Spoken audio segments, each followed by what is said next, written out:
nothing ever stayed the same.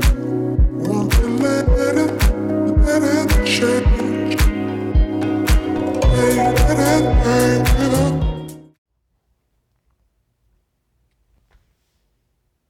Hi, my name is Lou and welcome to my channel. Today we're going to be talking about preparing for baby, and please excuse my wet hair. I went for a 1 mile run for the first time ever. Exciting. I haven't done that for a long time, and so I had to take a shower because I was very sweaty. But we're going to be talking about preparing for baby. It's the most exciting time. I don't care if you're preparing in your first trimester, second or third. Either way, you need these tips. And I've broken it down into very simple steps, okay? Now, I'm not going to go into products. I'm going to do that in a separate video, but these are the things that I would say are essential, okay? All right, so let's dive on in. I wrote it on a piece of paper, so let's go. The first one, so the first thing that you need to look into is sleep, okay? Where is the baby going to sleep? Is the baby going to sleep in your room, in a bassinet? Is it going to sleep in a pack and play? Is it going to sleep in a crib? Are you going to be co-sleeping? You need to look into these different sleeping options. In other words, it's not as simple as, yep, baby's here. You need to figure out a couple things. So I have 3 dogs of my own and 1 that we look after. So we have 4 dogs that sleep on the bed with us. So co-sleeping was not a thing, and I was very anxious about SIDS. So I was like doing all the research about sleeping. So the first thing that you need to think about is, where is the baby going to sleep? Is it going to sleep in its own place or with you? You do your own research on that. I'm going to make another video in regards to what my options, and if I would do it again, what would I do? So that's something that you need to think about. So with the sleeping, you need to think about swaddling. What are they going to wear at nighttime? Are you going to have a sound machine? Are you going to have blackout curtains?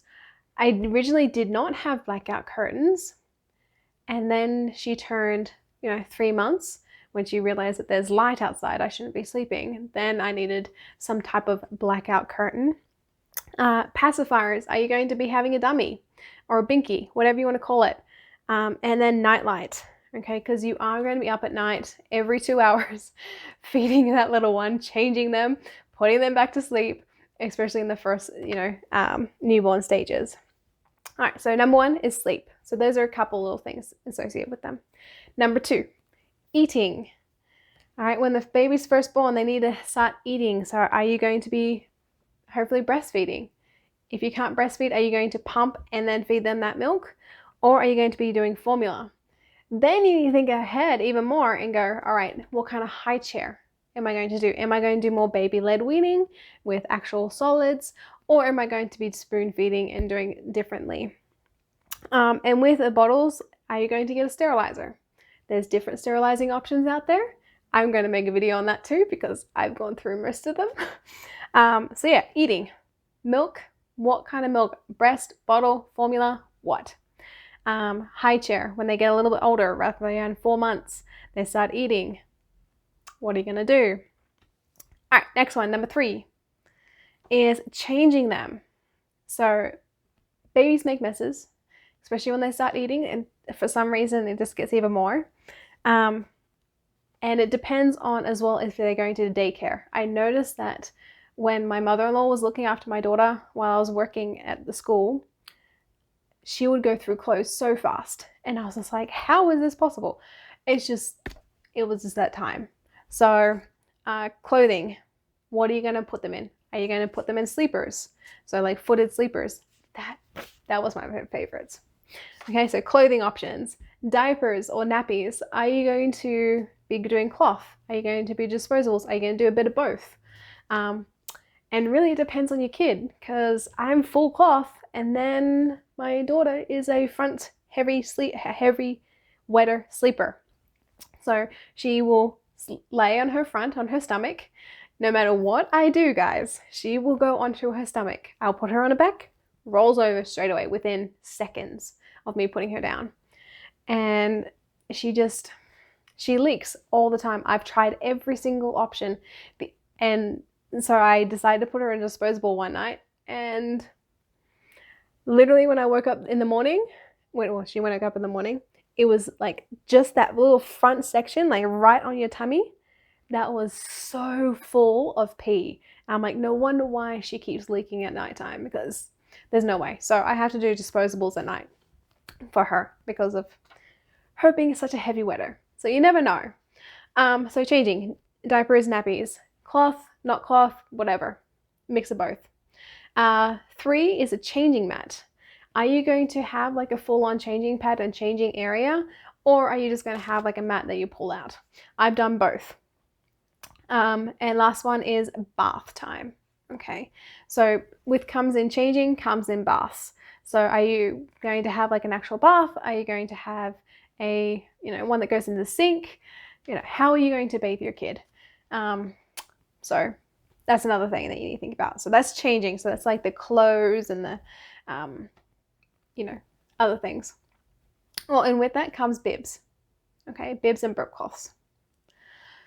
All right, last one, second last one, number 4, is play or daytime. So this is like your wake windows. So when the baby is awake, what are you going to do? Are you going to have a play mat? Are you going to have a play foam? Are you going to have like some type of pillow to put them in, like a lounger or something? Are you going to have a rocker? Do you want a swing, a baby swing? That is your wake windows. Are you going to be carrying your baby all around? In that case, then you need to think of that way. So during the play and daytime or wake windows is, I would say, look for a play mat, look for some kind of play foam so that you can put your kid down in, or like a pillow or something. Again, I'll go through that in a different video. Last one is transport.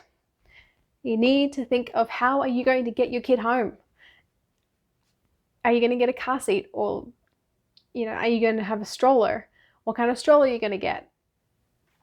Now, for me, when I had a car seat, I just had, the normal one that you just, carry them all around in, like a capsule thing. And it just clicks into the base in the car. That was great.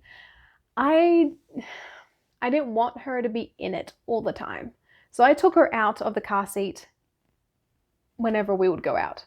Like, it will go out to the doctor, I'll just leave the car seat in the car and just take her out. Even when she was a newborn, I'd just carry her in. For a stroller or a pram, you got to think about, what are you going to be using it for?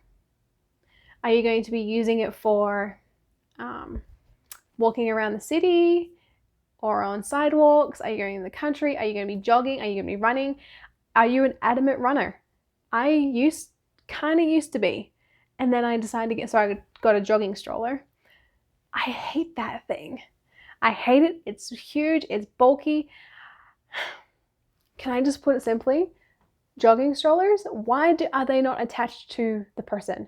Like, when I'm running, I'm worried I'm going to trip and fall, and my stroller and my baby is going to go onto the car, like onto the road, and get hit by a car. So I came up with a makeshift one where I literally got a hook and attached it to me. So if I ever fell, the stroller wouldn't go that far away from me. So that's something that I did, but I didn't like my jogging stroller. I thought I would, but I didn't. So that's what you got to think about. Strollers.